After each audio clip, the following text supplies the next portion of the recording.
안녕하십니까. 이 시간에는 그 흡수 엔진의 동력원으로 어떤 힘이 가장 적합한가 이걸 보겠습니다.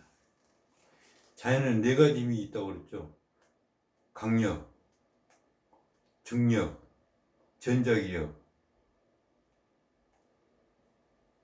양력, 이렇게 네 가지죠. 이 네 가지 힘 중에 어떤 힘이 이 흡수 엔진의 원리로 적당한가를 살펴보겠습니다.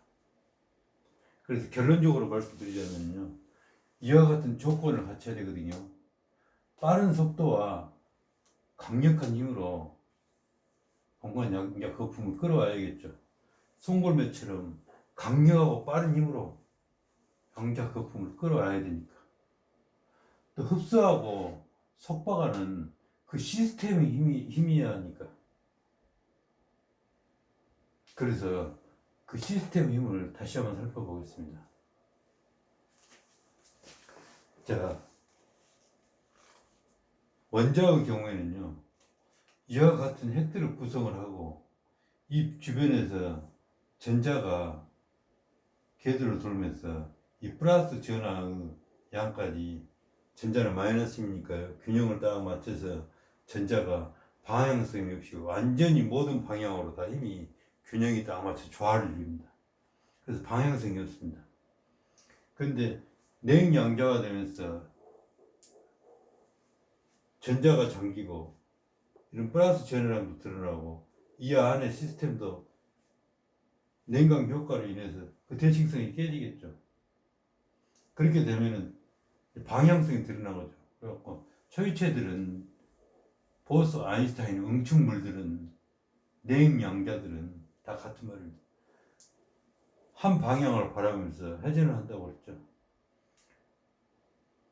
힘의 균형이 깨지면서 그 힘들이 한쪽으로 쏠리니까 스핀 회전이 일어난다고 그랬습니다. 자, 그럼 그 물질 입자들을 속박시키는 그 원리를 한번 봐보죠. 자, 강력이란 것은 생력학이라고도 하거든요. 그래서 그 이유가 왜 그러냐 그러면은 이와 같이 그 물질 입자들을 속박을 하는데요, 강력이 뛰어다니면서 엄청 빠른 속도로 뛰어다니면서 이 물질 입자들을 속박하죠. 그래서 개념이 혼란스러우니까 제가 이걸로 이렇게 해보겠습니다. 이게 지금 하나의 힘들입니다. 힘들인데요, 그 글루온들이 이 힘들을 교환시켜주는 거예요. 쿼크가 있으면은 이 쿼크 사이를 글루온들이 뛰어다니면서 교환을 시켜주는 거예요. 어떻게? 1초면은 1조 곱하기 100억 번을 뛰어다니면서 이 힘들을 교환시켜주는 거예요. 이렇게 교환을 시키는 거예요. 자, 이 색이 빨강, 파랑, 초록이라고 해보죠. 그럼 이렇게 색들을 교환시켜주는 거예요, 글루온. 그래서 색동력학 그럽니다. 색력학 또는 색동력학 그럽니다.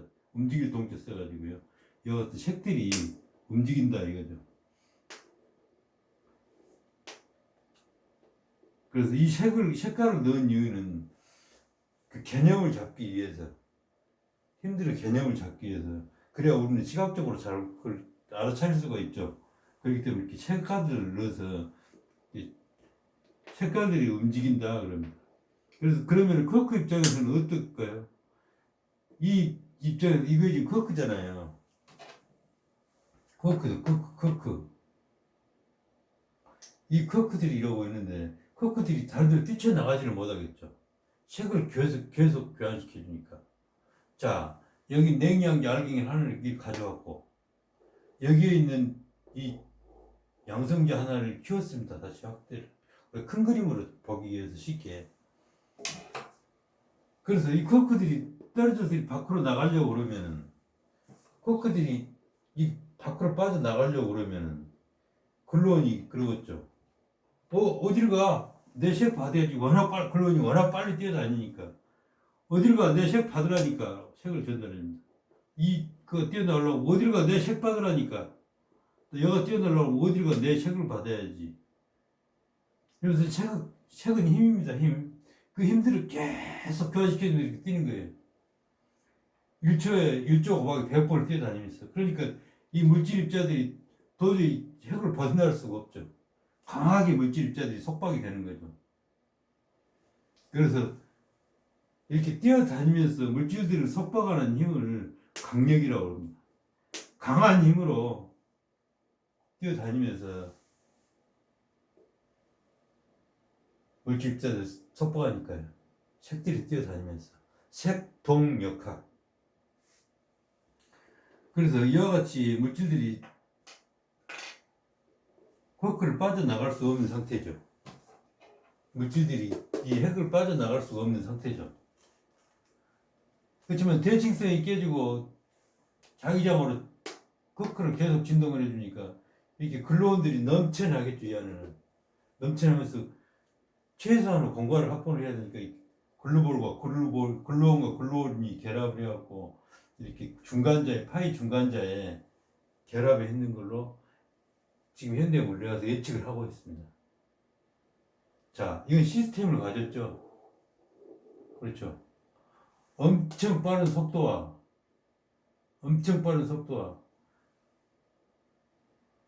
또 강력한 힘, 여기서 강력한 힘을 설명하겠습니다. 강력한 힘 여기서 강력한 힘. 그래서 그 대칭성이 깨지면 다시 대칭성을 회복해서 복구하여 자신의 대칭성을 다시 이루려는 그 시스템을 가지고 있죠. 만물은 대칭성이 깨지면 다시 대칭성을 찾아서 조화, 안정, 균형을 찾기 위해서 그쪽으로 행동한다고 그랬죠. 만물은 대칭을 향해서 행동한다고 그랬죠. 지난 시간에 누차 그 원리를 말씀드렸습니다. 그 원리에 의해서 결국은 이게 발동이 되니까요. 그래서 강력은 힘이 크기 때문에 그 대칭을 잡으려고 하는 그 힘도 크겠죠.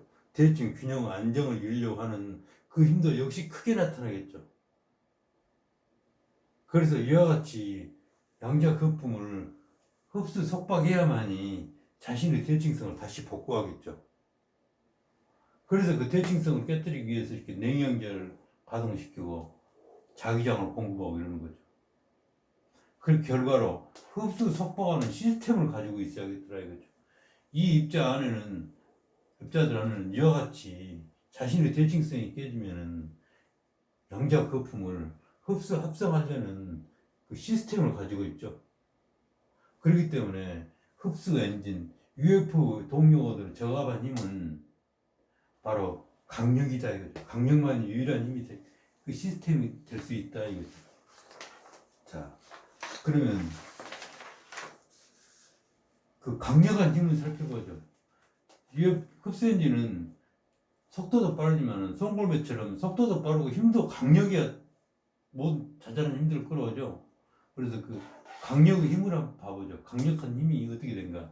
내 힘의 크기를 비교해 보겠습니다. 자, 강력, 핵력 이코르는 전자기력 곱하기 100배죠. 그 다음에 핵력 이코르는 양력 곱하기 10만 배죠. 양력은 말 그대로 약한 힘이죠. 전자기력은 중력 곱하기 10의 42승배. 그러니까 강력 이코르는 중력 곱하기 10의 44승배가 되겠죠. 그래서 중력은 아주 미약한 힘이죠. 그렇죠. 말이 10의 44승배지. 좀 생각을 해보십시오. 공을 44번을 친다고 그러면은 얼마나 어마어마한 숫자입니까? 자, 그렇다면 이 네 힘 하나, 강력, 전자기력, 양력, 중력, 이 힘들의 속성과 안개 효과에 대해서 살펴보겠습니다.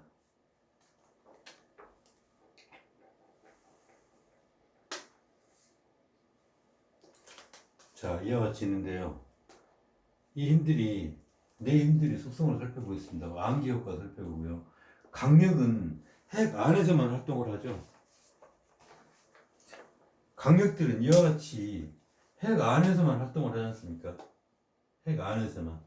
물질을 속박하면서 하는 힘이지 그 강력이 밖으로 드러나지는 않죠. 핵폭탄이 터질 때는 물론 드러납니다. 그렇지만 그것은 살아있는 강력이 아니라 살아있는 강력이 단절되면서 물질 에너지를 팽창해 나가는 거죠. 폭발해 나가는 거죠. 그렇기 때문에 일시적이고 재난적이죠. 이 살아있는 강력은 일시적이지 않지 않습니까? 항상 원자를 구성하고 있습니까? 핵을 구성하고 있습니까? 그래서 살아있는 순수한 강력은 핵 안에서만 활동을 하더라고요. 양력은 핵의 근거리에서 활동을 합니다. 양력은 핵을 경험한다 그럽니다. 그러면서 핵 안에서 다른 어떤 핵이 됐든 이 핵 안에서 힘이 부족하면 물질적으로 부족하거나 그러면 그 힘을 또 끌어오고 이 안에 힘들이 남거나 입자들이 넘치면은 그 힘들을 밖으로 방출하고 하면서 이렇게 약하게 일어나는 힘입니다. 그래서 양력은 핵의 근거리에서만 활동하죠. 자, 그런데 봐보십시오. 좀 전에 설명을 드렸었죠. 쿼크를 속박하는 원리. 자, 이 부분을 다시 키우겠습니다. 이렇게 양성 변화를 키워서 보겠습니다. 이렇게요. 그래서 키워서 보면은 쿼크가 멀어지면은 강력이 속박하는 원리입니다. 쿼크가 서로 멀어지려고 하면은 그 사이의 양자들, 이 사이에는 지금 다른 양자들도 많습니다. 반쿼크가 생겼다 살았다 하면서 쌍생성, 쌍소멸이 수도 없이 일어나면서 난리 법석도 아닙니다. 그 양자 효과라고 그러죠. 양자들. 그렇게 수도 없이 들끓고 있는데 쌍생성, 쌍소멸이 생기지 않고 항상 독립적으로 남아있는 상태가 이렇게 쿼크, 다음 쿼크 이런 쿼크들입니다. 그래서 드러난 쿼크 그럽니다. 그래서 이 쿼크들이 그런데 이렇게 멀어지려고 그러잖아요. 그럼 쌍생성, 쌍소멸이 박을던 이 힘들이 같이 강력으로 어우러져 버립니다. 강력으로. 그러면서 이 사이에 있는 힘들이 멀어지려고 할수록 이 사이에는 넓어지니까 힘이 더 강해지겠죠. 그 강력이 빨아들여서 그 양자들을 함께 어우러져 가지고 강력 힘이 더 커져 버려요. 그러면서 짧게 서로 다시 가깝게 붙으려고 그럽니다. 가깝게. 그 결과 쿼크들을 더욱 속박하겠죠. 그래서 이렇게 양자들은 강력에서는 강력이 더 강하게 일어나는 상호작용을 하구나. 그래서 이 쿼크들 입자들이 멀어지면 다시 강력이 강해지면서 그 입자들 더 가깝게 당겨버리구나. 그걸 이해하시면 돼요. 그 양계 효과입니다. 강력에 있어서 안개 효과입니다. 강력에 있어서 나타나는 안개 효과 이렇게 말할 수가 있습니다. 자, 그런데 이렇게 쿼크들이 가까워지잖아요. 가까워지면은 이런 입자들의 활동이 편안해집니다. 더 약해지고 가까워지니까요. 그래서 중력과는 반대죠. 중력은 지면에서 가까울수록 그 중력이 강하고 멀리 떨어질수록 중력이 약해진다. 이건 반대잖아요. 가까울수록 그 힘들이 약해지고 멀수록 그 힘들이 강하게 발생하죠. 중간 안개 효과가 발생을 해서. 그래서 가까울수록 힘들이 약해지는 것을 정근적 자유 그럽니다. 가까워질수록 그 힘들이 약해지고 자유스러워진다 그 말. 그 정근적 자유라고 합니다. 그냥 그렇다고. 그래서 여기서 이제 봐주십시오. 이 개념의 전제에서 강력, 글루온, 글루볼이 여기서 강력의 매개입자, 글루온, 글루볼이 창공으로 터널링을 하면 여기에도 역시 양자 거품이 박을 때니까 우주 시공간에 양자가 가득 찬 공간이라고 그랬죠. 양자 거품이 없는 것은 우리 우주가 아니라고 그랬죠. 시공간의 실체는 양자 거품이라고 그랬죠. 그래서 이 우주 창공에도 역시 양자 거품이 가득 차니까 글루온이 다른 양자 거품을 흡수하면은 다른 양자들을 물질 입자이니까, 물질 입자의 창고이 많으니까 물질 입자들을 흡수해서 합성하면은 암기 효과가 나타나겠죠. 거리가 멀수록 그 힘들이 더 강력이 강하게 작동하니까. 그래서 강력하고도 충실하고도 충실한 그 강력이 제대로 작동해서 공간 양자들을 흡수 합성하겠죠. 암기 효과가 강화돼서 양자 거품을 끓으면 그 양자 거품들이 암기 효과를 일으켜 더욱 강력으로 흡수되면서 강력하게 끌어오겠죠. 그래서 병치는 가고 공간에 찌겠죠. 물질 입자뿐만이 아니라 매개 입자인 다른 빛이라든가 힉스 보손이라든가 이런 입자도 끌어오겠죠.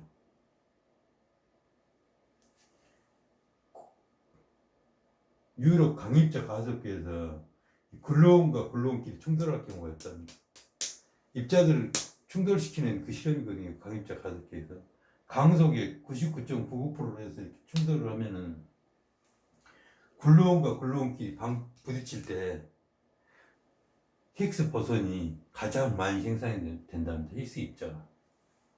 그렇기 때문에 시공간에 있는 힉스 보손, 힉스 장들이 다시 끌려오면 핵으로 구성물질이 되겠죠. 역으로 이해를 했을 때. 이 입자들이 튕겨져 나갔으니까 다시 재흡수 합성된다면 다시 이와 같은 물질들로 이루어질 거 아닙니까?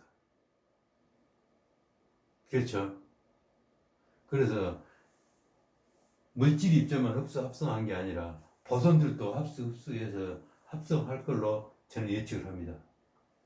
그래서 이와 같은 원리에 의해서 강력하게 충실한 강력이 발휘될 거다 이거죠.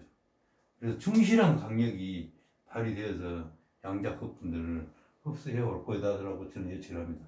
그럼 이 암기 효과가 전자 기력에서는 어떻게 나타날 거예요? 전자 기력. 우리가 늘 보는 경험이죠. 고압선이라고 있습니다. 두 군데. 30만 볼트 흐릅니다. 그렇지만 이들은 방전이 일어나지 않죠. 플러스 마이너스 전기가 서로 만나가지고 펑 하지 않잖아요. 어느 정도 일정한 거리가 가까워져야 그때 펑 방전이 일어나죠. 그래서 이렇게 방전이 일어나지 않는 이유는 뭐냐면 공간상에서 양자 거품 안개들이 서로 이렇게 막아버립니다. 전자 기력들이 서로 방전이 일어나지 않도록 상쇄시켜버려요. 그래서 차단하는 효과가 있습니다.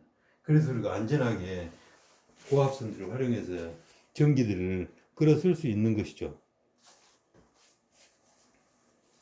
전자기력에서는 암기 효과가 이와 같이 상쇄해서 오히려 차단하는 효과가 나타나는 거죠. 그럼 중력에서는 그럼 암기 효과가 어떻게 나타날까요? 중력에서는 암기 효과가 없습니다. 그 힘이 그냥 온전히 드러나서 중력이 그냥 창공으로 뻗어나가면서 중력의 힘을 매개할 뿐이죠. 그렇기 때문에 이와 같이 작고 작은 중력이 크게 느낄 뿐이 다른 힘들 전자기력이나 뭐 강력이나 이런 힘에 비하면 중력은 힘이랄 것도 없이 아주 미약한 힘이죠. 그렇지만 이렇게 상쇄작용이 없기 때문에 우리가 그 힘을 크게 느끼는 겁니다. 강력은 해가 안에서만 활동을 하기 때문에 그 힘을 우리가 느낄 수가 없고, 양력은 해그 근거리에서 활동하기 때문에 그 힘을 우리가 느낄 수가 없고, 전자기력들은 방전이 돼야만 우리가 그 힘을 느끼는 거죠. 그렇지만 중력은 아무것도 방해받지 않고 그대로 창공으로 내다지기 때문에 우리가 그렇게 중력의 힘을 크게 느끼는 겁니다. 아주 미약한 힘인데도 불구하고. 자, 그래서 UF 흡수 엔진의 동력원으로 보면은 이 빠른 속도와 강력한 힘을 가지고 있는 조건이 강력이죠. 또한 대칭성이 깨져가지고 자기의 대칭성을 복구하려고 하는 이 냉양자들 속에 들어있는 그 강력의 터널링, 그래서 흡수, 합성, 속방하려는 그 시스템을 가지고 있는 힘이죠. 강력의 시스템 자체가 원래가 속박하는 시스템이고, 힘과 물질들이 속박해서 이루어진 강력 시스템이죠. 그 힘을 터널링 시켜서 공간 양자에게 터널링만 시켜서 빨아올 수만 있다면 강력한 흡수 엔진이 되겠죠. 그래서 흡수 엔진은 UF 엔진으로 추정되는 이 흡수 엔진은 그 동력원이 강력일 것이다. 강력이어야만 한다. 다른 힘으로는 절대 그런 힘이 나올 수가 없다. 그 뜻이 되겠습니다. 다른 힘들은 이렇게 흡수 속박하는 시스템도 아니죠. 전자기력이 무슨 시스템을 가지고 있나요? 전자의 그 단순한 힘 때문에 작동되는 힘일 뿐이죠. 양력도 마찬가지고 약하게 서로 단순한 힘들이 들어오고 나가고 하는 것 뿐이고, 중력 역시 마찬가지고, 단순한 그 힘은 중력만을 느끼지 어떤 중력이 시스템에서 시스템을 가지고 작동되는 힘이 아니죠. 그래서 강력이 바로 흡수 엔진의 동력원이다. 그 말씀이 되겠습니다. 다음에 물질 입자와 매개 입자를 잘 살펴보겠습니다. 물질 입자를 페르미온이라고 하고 매개 입자를 보손이라고 합니다. 그 물리학자들 이름을 따서 이렇게 지어놓은 겁니다. 그래서 물질 입자는 중첩이 되지 않습니다. 원자의 주변에는 항상 전자가 감싸고 있죠. 그렇기 때문에 이렇게 벽을 통과하려고 해도 벽을 통과할 수가 없는 거죠. 중첩을 되지 않기 때문에 또 공간을 구성할 수가 있는 거예요. 물질이 깨지고 붕괴되고 해서 아까 말씀드렸던 그 자잘한 힘인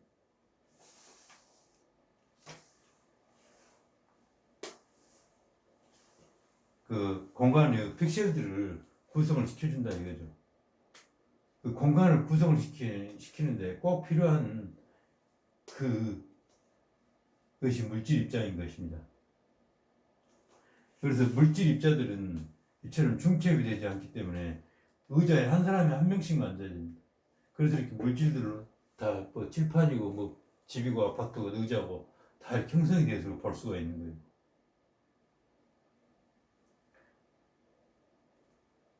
그래서 이 물질 입자 중에는 강력에는 무엇이 물질 입자냐 그러면은 아까 봤을 때 쿼크 있죠? 이 쿼크가 바로 이렇게 이와 같은 쿼크라고 그랬죠. 쿼크, 다운 쿼크, 이와 같은 물질 입자입니다. 그래서 물질 입자를 속박을 하는 것이죠. 그래서 쿼크가 강력에서는 물질 입자고, 전자기력에서는 전자가 물질 입자고, 이렇게 해서 12가지 종류가 있습니다. 표준 모형 이론에서 이와 같이 물질 입자 12개, 매개 입자 7개 정리를 해놨는데요. 여기서 그냥 다 안 썼습니다. 복잡하기만 하니까요. 우리가 필요한 것만 써서 하면 되니까요. 그 다음에 보선, 매개 입자. 매개 입자는 중첩이 되더라 이겁니다. 중첩. 원래 개념이 안 오죠. 한 의자에 10사람이 사람 속으로 들어가서 떠안고, 사람 속으로 들어가서 떠안고, 이렇게 중첩이 되더라 이겁니다. 그래서 보선은 매개 입자라고 그랬죠. 보선. 빛이, 전자기력의 매개 입자는 빛이죠. 그래서 빛은 중첩이 되겠죠. 보선 입자니까. 그래서 빛이 중첩되는 걸 우리가 늘 경험할 수 있는 거죠. 이와 같이 보선은 중첩되기를 좋아하더라 그죠. 매개입자는 중첩되기를 좋아하더라 이 말입니다. 빛이 오면은 돋보기를 모아서 종이를 태웁니다. 그럼 종이가 타죠. 보선, 빛 글로온도 이렇게 그 자체가 질량은 없지만 글로온도 질량이 없고 보선도 에너지를 가지고 있죠. 그래서 보선들은 이렇게 와가지고 한 군데 중첩이 돼가지고 종이가 타서 불이 나더라 이거. 에너지가 나와서 에너지가 집약되니까요. 그래서 또 보선은 매개입자들은 그 역할이 뭐냐 하면 전령사의 역할입니다. 입자 간에 힘을 매개해 주는 거예요. 입자 간에. 아까 설명드렸었죠. 강력에서요. 이 쿼크와 쿼크들 간에 힘을 색을 막 교환해 줬죠. 그래서 속박을 했었죠. 그 힘을, 입자 간에 힘을 매개해 주는 게 바로 매개입자, 보선이 해주는 거예요. 그 다음에 강력에는 매개입자가 글루온이었죠. 글루온. 그리고 이 글루온과 글루온이 결합을 하면 이렇게 글루보르 형태로 존재하고요. 물질의 형태를 이룬답니다. 그래가지고 있답니다. 그다음에 전자기력에서는 빛이 버선이고요. 우리가 빛을 쐬는 것은 전자기파죠. 전자기파. 그다음에 양력에서는 그 매개 입자가 이크 게이지 버선이라고 해가지고 양력자입니다. 양력의 힘을 매개해주는 입자. 여기에는 W 플러스가 있고 W 마이너스가 있습니다. 그리고 Z 이 자체가 그 반입자고요. 그래서 양력자의 종류는 세 가지죠. W 마이너스, W 플러스, Z 이렇게. 근데 양력자는 질량이 큽니다. 질량이 조금이라도 있는 입자는 초항속을 이룰 수가 없습니다. 처음에 저는 이 흡수 엔진 그 엔진이 이 양력에 의해서 일어나는 그 원리인 줄 알았거든요. 양력자가 터널링을 일으켜서 흡수 엔진으로 양자 거품을 빨아들여서 질량을 증가시키지 않을까 그렇게 생각을 했었어요. 그런데 양력은 그 매개주 자체가 질량이 커서 초항속을 이룰 수가 없어요. 흡수 엔진은 UFO 엔진은 초항속으로 와야 되니까 무조건 그 공간 양자를 초항속으로 끓여야 되는데 양력자 질량이 커가지고 초항속을 이룰 수가 없잖아요. 당장 힘도 미약하고 이렇게 미약한 힘이고 그래서 힉스 메커니즘이 이 양력에 의해서 양자 거품을 끌어올 수는 없다는 결론이 있더라고요. 또 중력이 매개입자는 중력자고요. 그래서 이 개념들이 혼란스럽습니다. 그렇죠. 하룻밤 자고 나면 페르미온이 매개입자인지 보선이 물질입자인지 생각이 왔다리 갔다리 해버리겠죠. 그래서 그것을 안정없게 하기 위해서 이와 같이 정리를 좀 해놨습니다. 봄에 저기서 누가 와요. 그래서 누구지? 이러고 봤어요. 그러니까 봄에 보니까 봄에 전령사였다. 봄에 전령사더라 이거죠. 그 역할이 전령사가 가지고 간 것은 폐물이더라 그죠.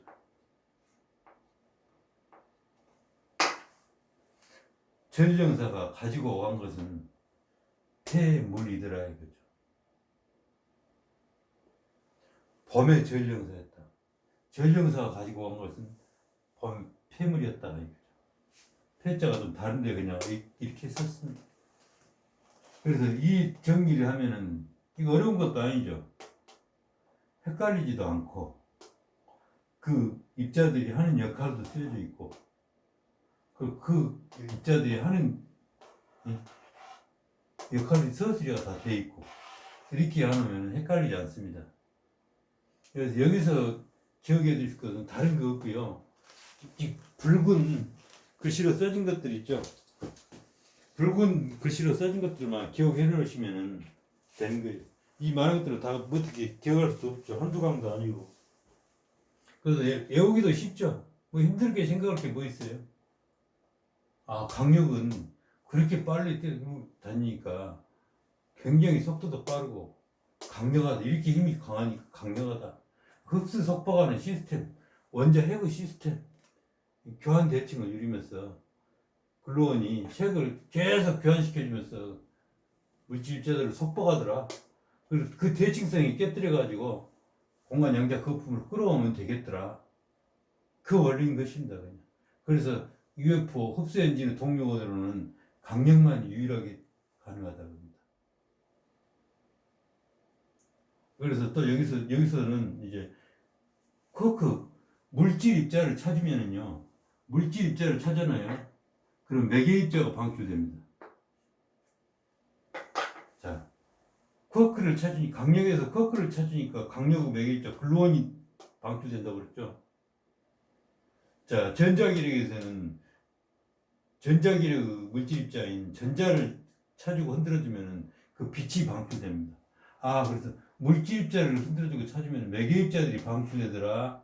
이것도 기억해 놓으시면 됩니다. 이건 이미 외워져 버렸죠. 쿼크를 흔들면은 차고 진동시키면 자기장으로 흔들어주고 진동시키면 글로온이 방출되더라. 이것은 지금까지 한 100번 얘기한 것 같으니까 이미 다 기억이 됐을 겁니다. 그러면서 대칭성이 깨지고 흡수 엔진이 작동된다 그겁니다. 그래서 이 시간은 그 흡수 엔진 동력원, 그 동력원이 어떤 원리에 의해서 강력으로 쓰일 수밖에 없는가 그것을 살펴보았습니다. 자, 그 다음에는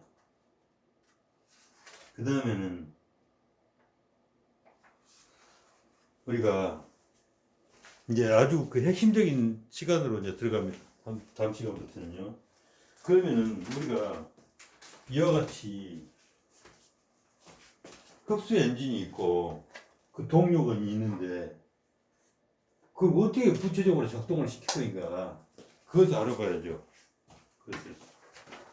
그것을 다음 시간에 이제 설명을 드릴 겁니다. 다음 시간에 이 A, B, C의 역할이 강력을 터널시켜서 공간 양자를 합성하는 그 원리들이 이제 구체적으로 나오는 거예요. 구체적으로. 그래서 여가 달궈지고 그러면 볼록이 화로같이 되고 번개 터지듯이 빛이 나오면서 냉양자와 냉각이 된다고 그랬죠. 그래서 성경에 보면은 그 같은 기록이 다 있다고 그랬죠. 그 모습의 기록이. 그런 기록들이 있다고 그러는데 그게 다음 시간부터 차근차근 설명이 됩니다. 그러면서 이제 핵심적인 다음 시간부터 한 3강이 그 결정적인 시간입니다.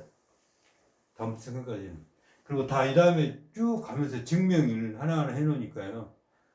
뭐 신뢰하고 보셔도 될 겁니다.